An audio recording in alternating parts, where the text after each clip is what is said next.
સંત બીજ પલટે નહીં, યુગ જાય અનંત. આ તો ઊંચ નીચ ઘર અવતરે આખર સંતના સંત. અને સંતો માટે તો કવિએ કહ્યું છે કે સંત ન હોત સંસારમાં તો જલી જાત બ્રહ્માંડ. આ તો જ્ઞાન કેરી લહર સે ઠારત ઠામો ઠામ. આવા જ સંત કે સંત સગા કા ગુરુ સગા, અંત સગા એક રામ.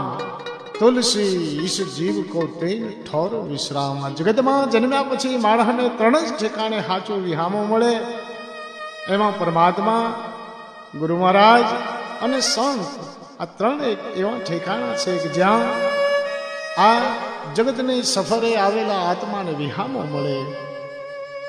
આવા જ એક સંતના સંસ્મરણ, આવા જ એક સંતની તપોભૂમિ, આવી જ એક સંતની સિદ્ધિઓ અને સંત મહિમાને આજ ગાવાનો છે.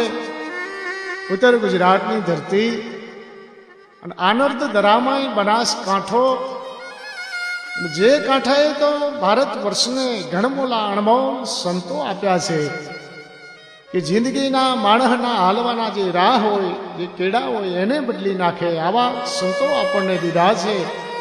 એવી ધરતી બનાસકાંઠાની નેપાળના રાજકુમાર રાજગાદીનો ત્યાગ કરી વૈરાગ લઈને નીકળ્યા હોય. ઉત્તર ગુજરાતની બનાસકાંઠાની કાંકરેજની ધરતી એને તપોભૂમિ બનાવી હોય. તે કીધેલ ત્યાગ તેદી રાજગાદી રેઢી બની. આ વહમો જગ વૈરાગ અજોડ તારો ઓગડા. ઓગણનાથજીએ જે ધરતીને તપોભૂમિ બનાવી હતી, ઓગણનાથજી ત્યાં શિષ્ય ઠાકોર સમાજનું ગણમોલું રતન જેને કહી શકાય. એટલું જ નહીં પણ કાંકરેજીનો પીર કહી શકાય એવા સંત લાધારામજી. ત્યાંથી આપણે આગળની વાત કરીએ તો બ્રહ્મનિષ્ઠ પુરુષ એવા પૂજ્ય ડુંગરપુરી બાપા, ભાવપુરી બાપા, લખમોજી માળી, શિવગીરી બાપા. આવા તો અનેક સંતો થઈ ગયા. અને જે ધરતી પર આજે સંત સદારામ બાપા જેવાના બહેણા છે, એ ધરાની વાત કરવી છે. એ બનાસની ધરતી, એ થળીની જગ્યા આજથી 400 વર્ષ પૂર્વે, એટલે કે 17મી સદીની શરૂઆત. અને એ શરૂઆતમાં એક રમતો જોગી આવ્યો ઉત્તરધરામાંથી. ઓ ભાઈ, અને સંતના આમ જોવા જઈએ તો નદીનું મૂળ અને સંતનું કોળ કોઈથી જોવાય નહીં. પણ ઉત્તર ભારતની અડાભીડ ધરતી, પંજાબની ધરતી, જ્યાં ગુરુ નાનકદેવ અને ગુરુ ગોવિંદસિંહ જેવા વિદ્વાન સમર્થ સંતોએ જન્મ લીધો છે. એ ધરતીમાં એક બ્રાહ્મણ કુટુંબમાં જન્મ થયો. નાનકડા હતા ત્યારથી જ વૈરાગ લાગી ગયો. બ્રહ્મ કુટુંબમાં બચપણ વિતાવ્યું, સંસ્કારી કુટુંબ. સંસારમાં મન માને નહીં, સંસાર અસાર લાગે. નાની વયમાં ગૃહ ત્યાગ કરી અને ઉત્તર ભારતના તીર્થભૂમિઓમાં ફરવા માટે નીકળી ગયો એક નાનકડો બાળક, બ્રહ્મ બાળક. અને આમ સંન્યાસ લીધા પછી ફરતા ફરતા ફરતા ફરતા એમ કહેવાય કે વેદકાળથી પાપીઓના પાપને ધુએ છે, અધોગતિયાના આત્માને જે સદગતિ આપે છે. એવી માં ભગવતી સરસ્વતી, અને સરસ્વતીના કિનારે મા દેવહૂતિ અને કરદમ ઋષિએ જ્યાં તપસ્યા કરી, કપિલ મુનિની તપોભૂમિ જેને કહી શકાય, એ સિદ્ધપુરની ધરતી સિદ્ધ ધરા. અને એ ધરા ઉપર ફરતા ફરતા ફરતા ફરતા સંત આવ્યા. ધરતી આ સિદ્ધ ધરાએ મને ગમે, મા સરસ્વતીનો કિનારો ગમે. અને મા અહોનીશ જેના નિર્મળ ઝરણા વહેતા હતા, એના કિનારે આવી સંતે આસન વાળ્યા. અન્ન લીએ નહીં, ક્યાંક ફળ આહાર કરી લે, ક્યારે કોઈ આવી દૂધ પાઈ જાય, દૂધનો આહાર કરે. આમ સમય વીતવા માંડ્યો. કઠોર તપશ્ચર્યા કરી માં ભગવતી સરસ્વતીની સામે સુરતા સ્થિર કરી બાવલીઓ બેઠો છે. આસન તો અવધૂતના. કોઈ કવિએ કહ્યું છે ને કે ચતુરાઈ ચારણની રીત રાજપૂતા, આ તો રૂપ દિયા હે નાગરા અને આસન અવધૂતા. અવધૂત આસન વાળ્યા છે. અને એ અવધૂત પછી તો ફળાહારનો ત્યાગ કર્યો, દૂધનો ત્યાગ કર્યો, માત્ર જળ પી અને અંતરમાંથી અલખના નાદ જગાવ્યા છે. અખિલ બ્રહ્માંડ ઈશ્વરી માં ભગવતી સરસ્વતી સામે એ સુરતાને સ્થિર કરી છે. કવિ તો ત્યાં સુધી કહે છે કે નમો બ્રહ્મ શક્તિ મહાવિશ્વ માયા, નમો ધારિણી કોટી બ્રહ્માંડ કાયા, નમો વેદ વેદાંત મેં શૈષ ભરની, નમો રાજકારણ કપે છત્રધરની, અને નમો પૌન રૂપી મહાપ્રાણ દાતા, નમો જગત બક્ષી પ્રલય જીવ ધાતા, નિશા જામળી ગામળી દોડ કાળી, નમો કાળ રાત્રિ. આ જગદંબાના પટાંગણમાં એક અવધૂત બેઠો છે. માં સામે સુરતા માંડી અને એમ કહેવાય કે એક મધરાતનો સમય બાવલીઓ બેઠા છે, ધ્યાનમગ્ન બેઠા છે. નવે ખંડ ધરતી માથે નૈન્દ્રા રાણીનું સામ્રાજ્ય સ્થપાઈ ચૂક્યું છે. જગત હુએ સાધુ જાગે.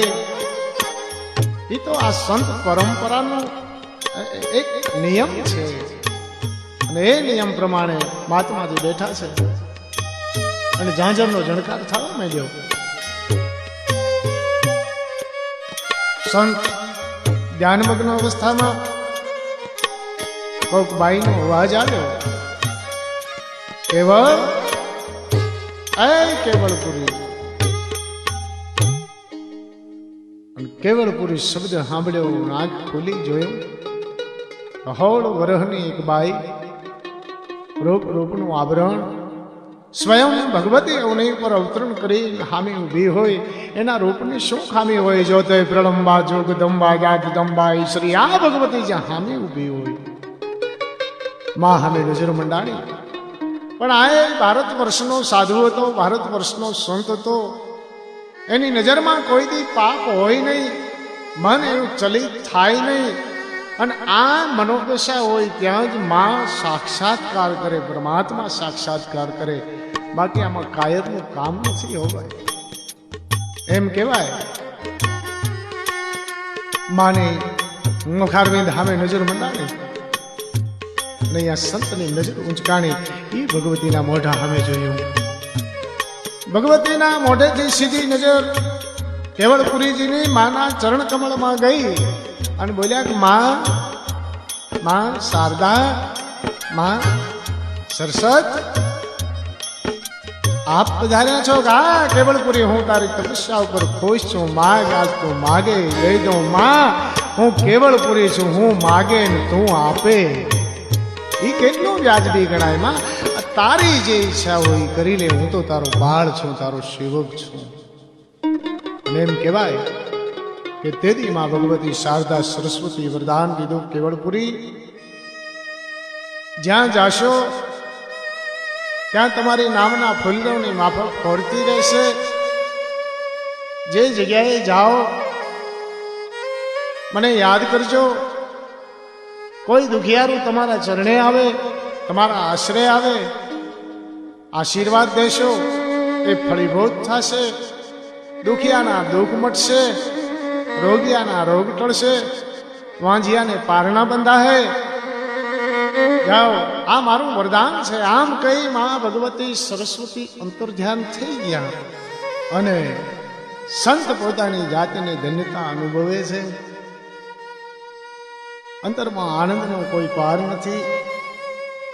કારણ કે માએ સ્વયં પોતાની ભક્તિને સ્વીકારી છે. એનાથી મોટો આનંદ કયો હોઈ શકે? સમય વીત્યો. એક વખત એવું બન્યું, ઇન્દોર મરાઠા રાજ્ય, અને મરાઠા રાજના મહારાણી અહલ્યાબાઈને સંતાન નહીં. અને કોઈક માણસે જઈને વાત કરી કે તમે ગુજરાતની, ઉત્તર ગુજરાતની ધરતીમાં જાઓ. સિદ્ધપુર નગર છે, સરસ્વતીનો જબરજસ્ત કિનારો છે, પવિત્ર. અને એ કિનારા ઉપર આસન વાળી એક અવધૂત બેઠા છે. કેવળપુરી એ બાવલિયાનું નામ છે. એની પાસે જાઉં જો કદાચ બાવલિયાનું અંતર આત્મા રાજી થઈ જાય. આ તો સંતો છે ભાઈ, ક્યારે એની મોજ હોય એનું નક્કી નહીં. અને જો કદાચ બાવલિયો મોજમાં હોય અને આશીર્વાદ દે તો તમારા આંગણે પારણું પણ થઈ જાય, એમાં કોઈ શંકાને સ્થાન નહીં. એમ કહેવાય કે રસાલો તૈયાર કર્યો છે, 500-700 રસાલદાર હારે છે, ઘોડેશ્વરો છે, રથમાં મહારાણી અહિલ્યાબાઈ બિરાજમાન છે, અને સિદ્ધપુર બધાય રસાલો ભાઈ. જેમ કોઈક નાનકડા રાજમાં દળકટક આવતું હોય આવો એ રસાલો. અને સિદ્ધપુર નગરમાં આવી અને કોઈકને પૂછ્યું કે ભાઈ અમે તો એક સંતના દર્શને આવ્યા છીએ, એક બાવલિયાના દર્શને આવ્યા છીએ, આ કેવડપુરી બાપો ક્યાં છે, અમારે એના દર્શન કરવા છે. માણસે કહ્યું કે તમે સિદ્ધપુરની ભર બજાર વચ્ચે વહેલું જવા દો અને હામાં છેડે નીકળો, સરસ્વતી નદી આવશે, એના કિનારે બાપો બેઠો છે અવધૂત. એમ કહેવાય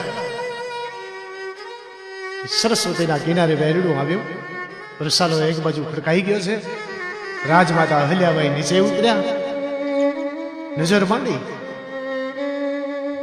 પણ હિમાલયની કોઈ ગિરિકંદરામાં ભગવાન સદાશિવ તપસ્યામાં બેઠા હોય, લાંબી જટા, આખા અંગના માથે વિભૂત ચોળી છે, અને એ ભગવાન સદાશિવનું સ્વયં રૂપ હોય. આવો એક ભાસ થવા માંડ્યો મહારાણી અહલ્યાબાઈને કે આ તો કોઈ સાધુ છે, કોઈ બાવલીઓ છે, કોઈ સંત છે કે પછી ત્રિભુવનનો નાથ ભગવાન સદાશિવ અહીંયા આવીને આશીર્વાદીને બેઠો છે. આ તો સંત કે પરમેશ્વર. આવી ભ્રમણા થવા માંડી. માને કે પૂર્ણ બ્રહ્મ સનાતન તો મહાદેવ સદાશિવ શંકર હે ભગવાન સદાશિવ સામે બીટ મંડાઈ જાય. આવો બાવલીઓ જઈ દંડવત પ્રણામ કર્યા. અને એ વખતે કેવળપુરી બાપા બોલ્યા, બેન બેટા દીકરી,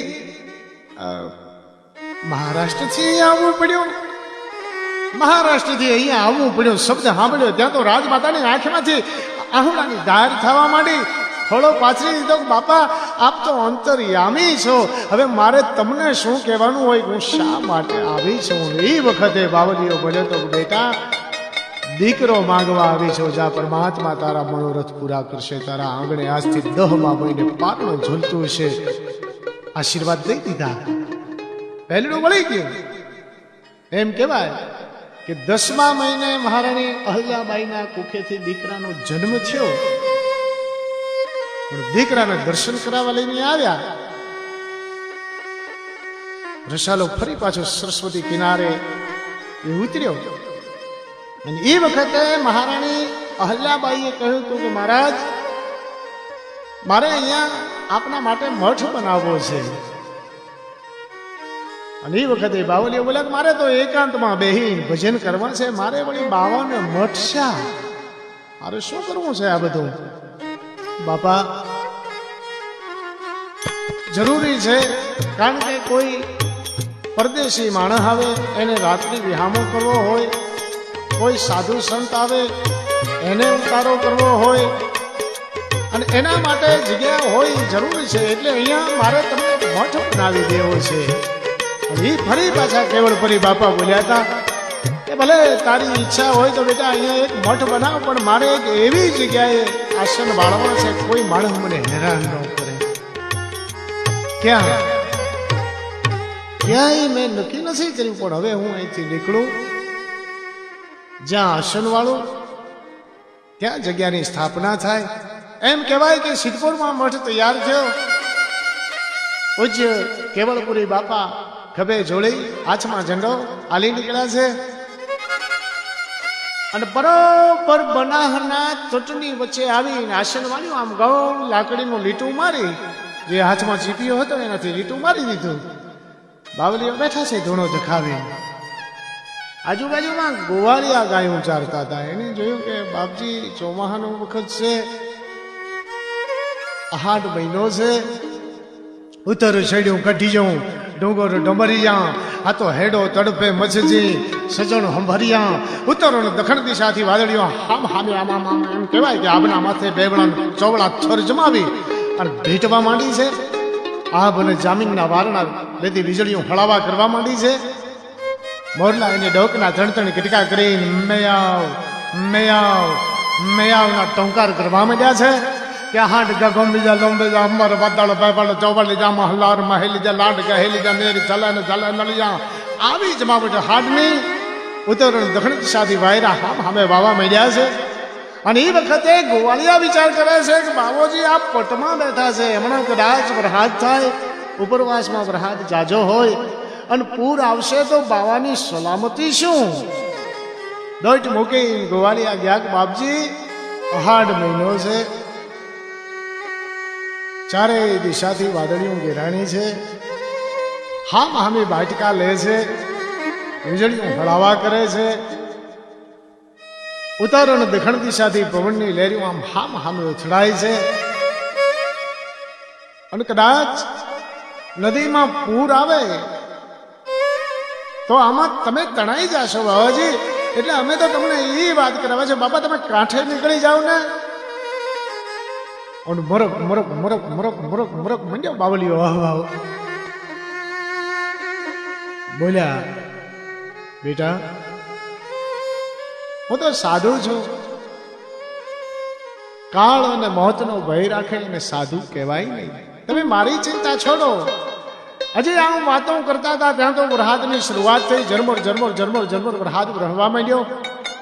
એમ કહેવાય કે પડખે ઉભેલા ગોવાળિયા જોવે છે, આમ દ્રશ્યને નજરે જુએ છે કે જે ચીપિયાનું કુંડાળું મારીને બાવલીઓ બેઠા હતા એ કુંડાળાની વચ્ચે કોરું હતું, ધોળી ઉડતી હતી અને ચારે બાજુ વરસાદ વરસતો તો નવાઈ લાગી આપણે કે આ તો બાપલીઓ કોઈક ચમત્કારી બાવો છે.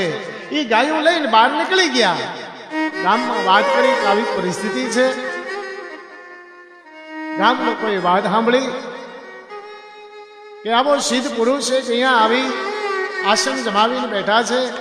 અને એમ કહેવાય છે કે એ દિવસથી બનાહના મધ્યમાં આ બાવલીએ આસન વાળ્યા હતા અને એ દિવસથી બનાહના બે પ્રવાહ બની ગયા હતા અને વચ્ચે થળીનું સર્જન થયું. એ જ કેવળપુરીની થળી આજની જે જગ્યા છે આ સૌ પ્રથમ પરચો હતો બાવલિયાનો. પછી તો લોકો આવે, દુખિયારા આવે પોતાના દુઃખને વ્યક્ત કરે. કઈ કોડિયાના કોડ મટાડ્યા, કઈક વાંજિયાના ઘેર પારણા બંધાવ્યા, અરે કઈક નિર્ધનિયાને ગઢવાન બનાવ્યા છે બાવાએ. આમ તો પરચાની પરંપરા થઈ. અને એમ કહેવાય કે અહલ્યાબાઈએ ત્યાં પણ એક મઠ બનાવ્યો અને એ વખતે જે વસ્તુઓ મહારાણી અહલ્યાબાઈએ આપી હતી એમાં 2 છત્રીઓ, એક સૂર્યમુખી, બીજી ચંદ્રમુખી, 2 છડીઓ આપી, 2 ચમર.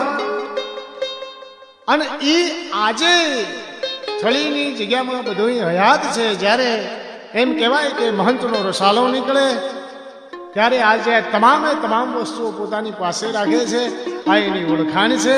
અને આજે એ પૂજ્ય કેવળપુરી બાપાથી માંડી અને 8 દિવસ સુધી હચવાઈ એ વસ્તુ પડી છે.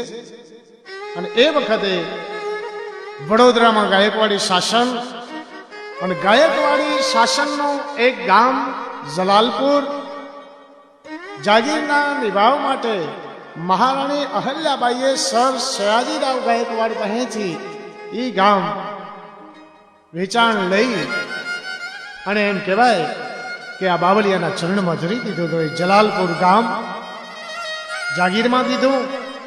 એ પછી તો એમ કહેવાય છે કે નવાબે ગામ આપ્યા હતા. 2 ગામ તો નવાબે આપ્યા હતા, આમલુન અને ગંગાપુરા. કારણ કે સંત છે ને સંતને કોઈ જ્ઞાતિ નથી હોતી. સંતનો તો સ્વભાવ જ પરોપકારનો છે. જગતમાં પરોપકાર માટે અવતાર ધારણ કર્યા છે. એવા સંતને કોઈ પણ જ્ઞાતિ ભેદ વગર પાલનપુર નવાબે 2 ગામ આપ્યા હતા, આમલોન અને ગંગાપુરા. એ પણ પૂજ્ય બાપાની જાગીરમાં ગણાય છે. અને એમ કહેવાય કે ઘણા વર્ષો સુધી એ ધરતીને તપોભૂમિ બનાવી લોકોના દુઃખ દરિદ્ર દૂર કરી કેવળા પરમેશ્વરા તરીકેની નામના મેળવી અને પૂજ્ય બાપા ત્યાં જીવંત સમાધિ લીધી. અને એ સમાધિ લીધા પછી એમના શિષ્ય દેવપુરી જે ગાદીએ આવ્યા, દેવપુરીજીએ પણ જીવંત સમાધિ લીધી. એ પછી પૂજ્ય મંગળપુરી બાપુ ગાદીએ આવ્યા અને મંગળપુરીજી એક મહાન સિદ્ધ પુરુષ હતા. 1728ની સાલમાં સિદ્ધપુરમાં ભગવાન વિષ્ણુના મંદિરની સ્થાપના કરી, પડખે અંબાજીનું મંદિર બનાવ્યું અને એ વખતે ત્યાં એક જબરજસ્ત એમને ભંડારો કર્યો. એમ કહેવાય છે કે દશનામ સાધુઓને ભંડારામાં બોલાવ્યા છે. અડાબેડ બાવલિયાઓએ આવી આશ્રમ જમાવ્યા, ભંડારામાં ભોજન ચાલુ છે. અને બરોબર એ વખતે ભંડારાના રસોડામાં ઘી ખૂટ્યું. રસોઈયા આડી ગાડીને આવે કે બાપુ ગજબ થઈ ગયો. શું છે બેટા, કેમ માફડા ફાફડા થાવ છો, શું થઈ ગયું છે? કે બાપા ઘી ખૂટ્યું છે રસોડામાં. અરે ઘી ખૂટ્યું એટલે એમાં ચિંતા કરવાની ન હોય, માં જાય છે ને, માં સરસ્વતી જાઓ એની પાસે જઈને કયો મંગળપુરી બાબાએ કહ્યું છે કે માં ઘી આપને. માં છે, માં આપે. અને એમ કહેવાય કે 8-10 ડબ્બા લઈને માણસ નીકળી પડ્યા. એ જઈ માં ભગવતી સરસ્વતી સામે જઈને પ્રાર્થના કરી, માં સાધુઓની ભગત પડી છે. આજ અમારા મઠના આંગણે સાધુઓ અતિથિ બનીને બેઠા છે. આજ અમારા આંગણે જમાતીઓ પડાવ નાખીને બેઠી છે. પણ રહોડે ઘી ખૂટ્યું છે. મંગળપુરી બાપુ એમ કહે છે કે માં સરસ્વતીને કહેજો કે ઘી દેહે. માં તું ઘી દે ને.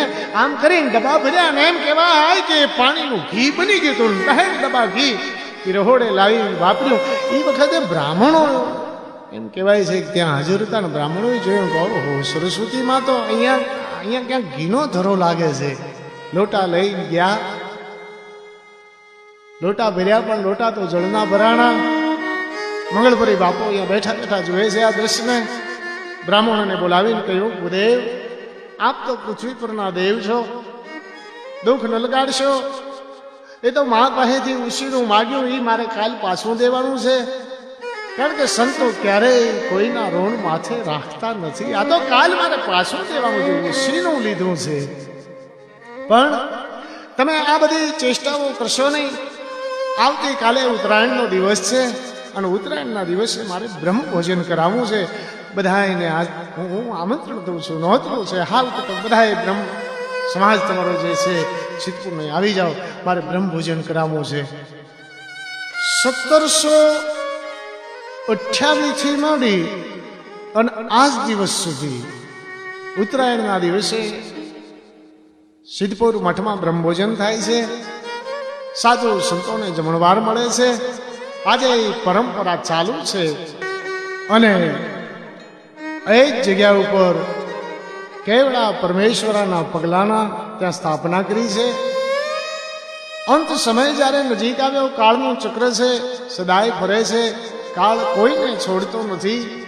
કે એને તપપાસ હોય, ઉત્તમ વ્યાસ હોય, ખાસ હોય, સજન સબૂત ખાનદાન કા, કર્નલ કપ્તાન હોય, જનરલ જવાન હોય, ફौज की कमान હોય, तोरंग तूफान का, વાતગીરી મેર હોય, ટેકેજ નેર હોય, કલા બહુ તેર હોય, વાકેફ કુરાન કા, દિલ દરિયાઓ હોય, સુખદ સ્વભાવ હોય, પણ પિંગલ બચાવ કબૂ બને નહીં પ્રાણ કા. ગમે એટલી મહાનતા હોય પણ માનવીને છેલ્લે તો કાળને આધીન બનવું પડે છે.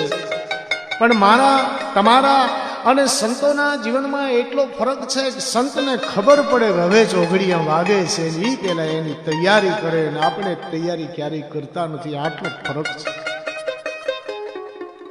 કાળ, સ્વધર્મ, સ્વધામ આ બધાની સંતોને ખબર હોય છે. સ્વધામ સિધાવવાનો જ્યારે સમય આવ્યો અને એમ કહેવાય કે મંગળપુરી બાપુ ત્યાંથી ગભે જોડી કરી હાલી નીકળ્યા. જ્યાં પૂજ્ય કેવળપુરી બાપાની તપોભૂમિ હતી, કેવળા પરમેશ્વરાની તપોભૂમિ હતી, એ સમાધિએ જઈને વંદન કર્યા. હે ગુરુદેવ, દૈવાદિદેવ, હે પરમેશ્વરા, બસ જગતમાં રહી જે મારે કર્મ કરવાનું હતું એ તમામ કરી આપની પાસે આપણા ચરણમાં મારે આવવું છે. બાવલિયા, મને તમારા શરણમાં સ્વીકારી લેજો. આમ કરી સેવકોને ભેળા કર્યા અને એમ કહેવાય કે પૂજ્ય બાપાની સમાધિના પડખે પૂજ્ય અને સિદ્ધ એવા મંગલપુરી મહાત્માએ ત્યાં જીવંત સમાધિ લીધી. અને એ પછી ગાદીએ પદ્મપુરીજી આવ્યા. પદ્મપુરીજીના શિષ્ય, સિદ્ધ શિષ્ય જેને કહી શકાય એવા કેશરપુરીજી મહારાજ જ્યારે ગાદીએ આવ્યા ત્યારે તમે જોજો તો ખરા શું સંતોની કળા છે, શું સંતોની લીલા છે. આ લીલાને કોઈ પોગ્યું નથી. એમ કહેવાય કે શિહોરી ગામની મધ્યમાં એક ગા બરાડા પડીને બોલતી હતી. બોલો, ગાય એમ કહેતી હોય, એ માણસો ભેળા મળો અને 50-50 100 માણસનું ટોળું ચારેય બાજુ થઈ જાય. અને ગાય એમ કહેતી હોય કે કોઈ મારી વાતને જો સાંભળતા હો તો એક કામ કરો, છળી જાઓ, કેહરપુરી બાબાને બોલાવો. એ આવે પછી મારે અહીંયા જીવંત સમાધિ લેવી છે. અને એમ કહેવાય કે મારતા ઘોડે માણસ મોકલ્યું. બાવલિયાને શિહોરી બોલાવ્યા છે. અને શિહોરી આવી બાવલીઓ કેહરપુરી અને ગાય માતાની ચારે આંખો ભેળી મળે છે. બાબા આવી ગયા કે હા, યાદ છે ને, આ તો યુગ યુગના વચનો છે અને ગમે ત્યારે ગમે તેને ગમે તે મળે છે. એ તો એક પરંપરા છે. આપણે તો અવતરવું, જગત કલ્યાણ અર્થે અવતરવું, વળી પાછું જગત કલ્યાણ કરી અને આપણા સ્થાને બેહવું, વળી પાછી જરૂર પડે ત્યારે ભેળા થવું. મળેલા જ મળે છે, કોઈ દી બીજા મળતા નથી. બાવલિયા, આજ આપણે મળ્યા છીએ. ખ્યાલ આવે છે કે હા માં, આ દિવસ આસો સુદ પૂનમનો એ દિવસ હતો. શરદ ઋતુ, શરદ પૂર્ણિમાનો એ દિવસ. એક બાજુ ગૌ મૈયા ઊભી છે, ગાય માતા ઊભી છે. સામે ભારત વર્ષનો એક સિદ્ધ પુરુષ ઊભો છે. અને એમ કહેવાય કે ગાય માતા અને સંત બેયની વચ્ચે સંવાદ ચાલે છે. બહુ 500 માણસનું ટોળું ઉડી ગયું છે ચારે બાજુ. અને ગાય માતા એમ કહેતી હોય, ગાય અવધૂત કેશરપુરીજી, મારે તમને શું કહેવાનું હોય. ધરતી તો નક્કી છે, પણ તમે ઉભા રહી મંત્રોચ્ચાર કરો અને તો જ આ સમાધિ સિદ્ધ કહેવાય. કે માં ધરતી મને માગ દઈને એની ગોદમાં મને હમાવી લે તો જ આ સમાધિ સિદ્ધ ગણાય. અને એમ કહેવાય કે બાવલીએ આસન વાળ્યું, હાથમાં કંકુ, ચોખા, અબીલ, ગુલાલ લીધા છે, ફૂલડા ફોરીમું મારે છે. ધરતી માથે એ અબીલ, ગુલાલ, કંકુના છાંટણા કર્યા છે અને મંત્રોચ્ચાર કરવા માંડ્યા. ધરતી ફાટી, જગ્યા થઈ અને ગા માતા એમાં હમાઈ ગઈ. નજરે જોનાર લોકો સામે આમ દેખ થઈ ગયા, આ શું કહેવાય. અને એ વખતે ત્યાં ગાય માતાની સમાધિ થઈ. અને આજે શરદ પૂનમના દિવસે ગાય માતાનો શિયોરી ગામમાં મેળો ભરાય છે. હજારો માણસ શ્રદ્ધા અને ભાવથી ગૌ માતાના દર્શને આવે છે. આજે ગૌ માતાનું મંદિર મોજૂદ છે. એ કેવળા પરમેશ્વરાની પરંપરાના સંત કેશરપુરી મહારાજનો આ સિદ્ધ પરચો. મહાત્માએ સમાધિ લીધી. એ પછી ગોવિંદપુરી બાપુ આવ્યા. ગોવિંદપુરી પછી ગંગાપુરી મહારાજ જ્યારે ગાદી આવ્યા, થળીની ગાદીએ, ત્યારે બન્યું એવું જલાલપુર ગામ, જે મહારાણી અહલ્યાબાઈએ ગાયકવાડ સરકાર પાસેથી વેચાતું લઈ થળીને ચરણમાં સોગાદ તરીકે ધર્યું હતું. એ ગામ અચાનક કારમી આગ લાગે ગામના પાદરમાં. અને ગામના પાદરમાં જે કાંઈ પડ્યું હોય એ બળી ભસ્મીભૂત થઈ જાય. માણસ ભેળા મળે, ઓલવે, બળી પાછા 2-4 દિવસ થાય, ફરી પાછી આગ લાગે. આ પ્રકોપને માણસ પામી ન શક્યો ને એક વખત એવું બન્યું, ગામના અગ્રણીઓ ભેળા થયા કે હાલો ને છળી જઈએ. છળી જઈને શું કરશું? અરે ભલામણ, શું કરશું એ વાત શું કામ કરો છો?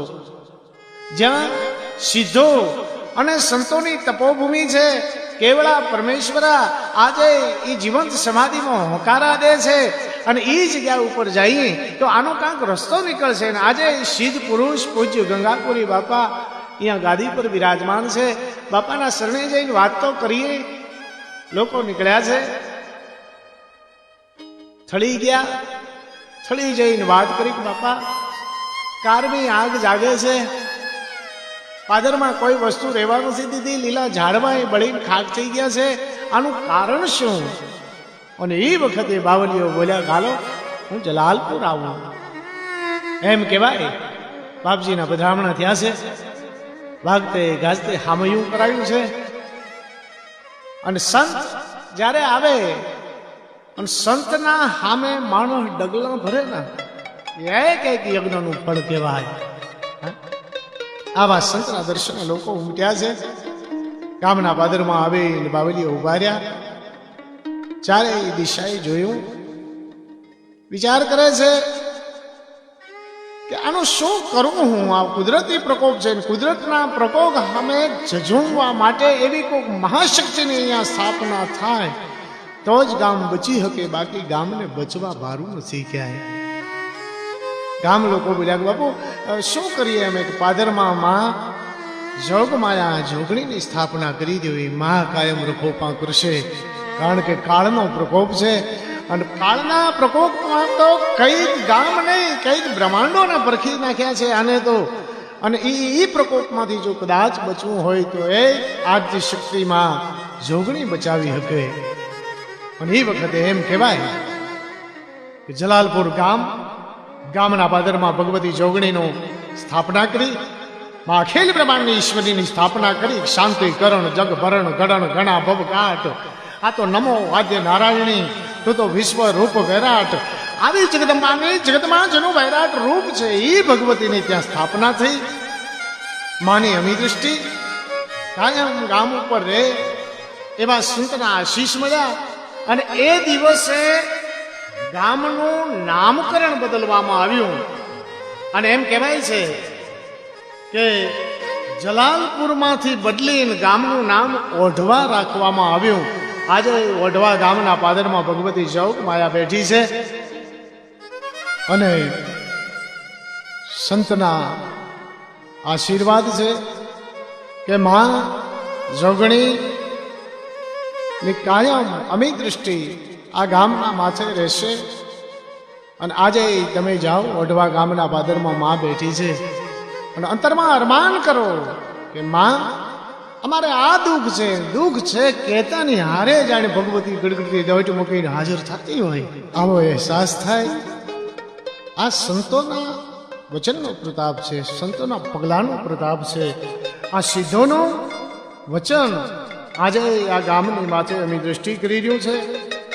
અને એવા પૂજ્ય ગંગાપુરી બાપુની સમાધિ પછી હિંગોળપુરી મહાત્મા એ ગાદીએ આવ્યા. હિંગોળપુરી પછી મોહનપુરી બાપુ આવ્યા. મોહનપુરી બાપુ પછી માણેકપુરી બાપુ આવ્યા. એ પછી સિદ્ધ અને ક્રાંતિકારી વિચારધારી એક સંત આવ્યા, પૂજ્ય હરિપુરી બાપુ.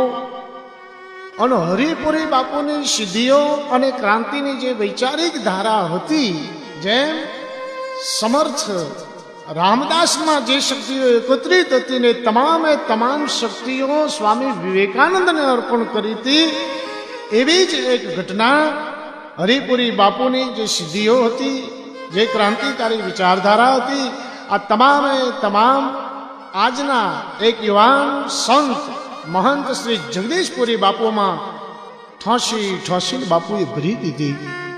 અને આજ એ બનાહના પટમાં બાવલીઓ બેઠો છે. વયું નાની અકલ્યું બધું, ઉજળા જેના આચાર, ઉજળો આચાર, નાની ઉંમર છે, પણ ભાઈ શું ક્રાંતિકારી વિચારો છે. જીવ દયા,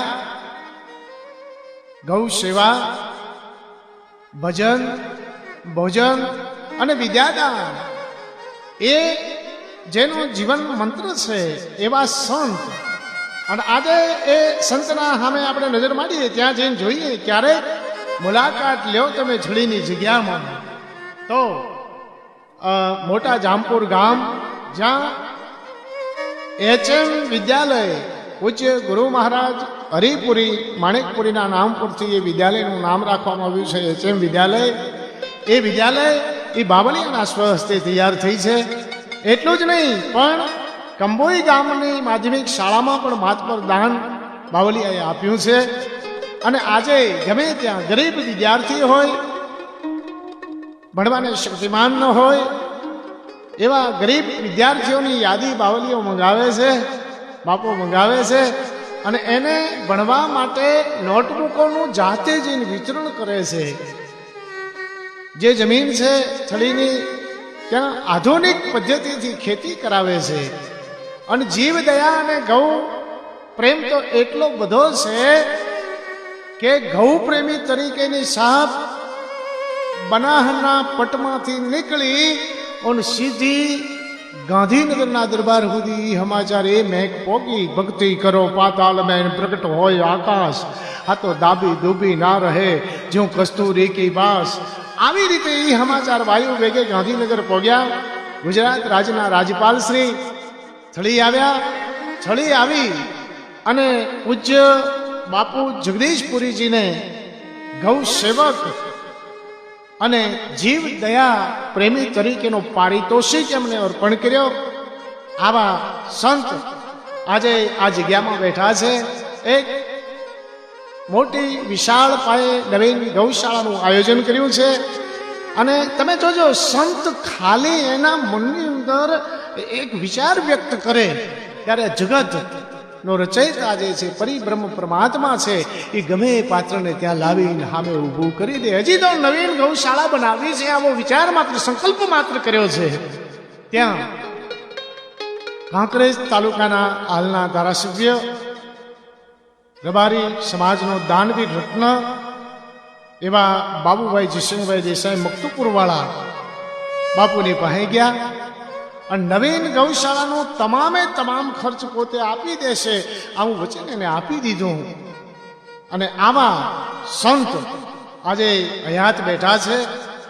એટલું જ નહીં, પણ ઘણા ગામડા આજે બાપુના સેવકગણ છે, જેમાં કસળપુર, ગોળીવાડા, આંગણવાડા, રણાવાડા, જામપુર, ઉંદરા, કંબોઈ, લક્ષ્મીપુરા, સાંપરા, સરિયદ, બેપાદર, કાંસા, રોડા, પિયજ તેમજ અન્ય ઘણા ગામો છે કે જે અનેક ગામોના નામ પણ આપણે ન લઈ શકીએ, કારણ કે સમયની પાબંદી હોવાના કારણે ઘણા ગામોના નામ રહી પણ જાય.